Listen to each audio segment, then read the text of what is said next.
Good day po. Para po sa less hassle na pagre-renew, pwede na po tayong magbayad through GCash.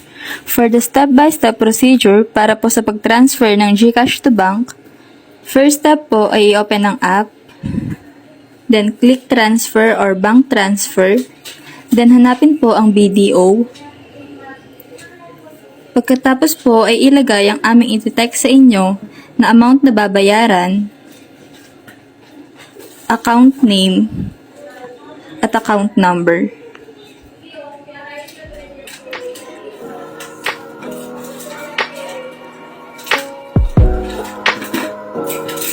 Pagkatapos po ay send money.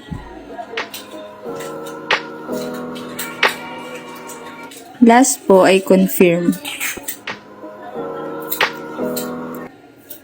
Pag may invoice po na lumabas, pwede po natin itong i-screenshot at isend po sa aming FB page.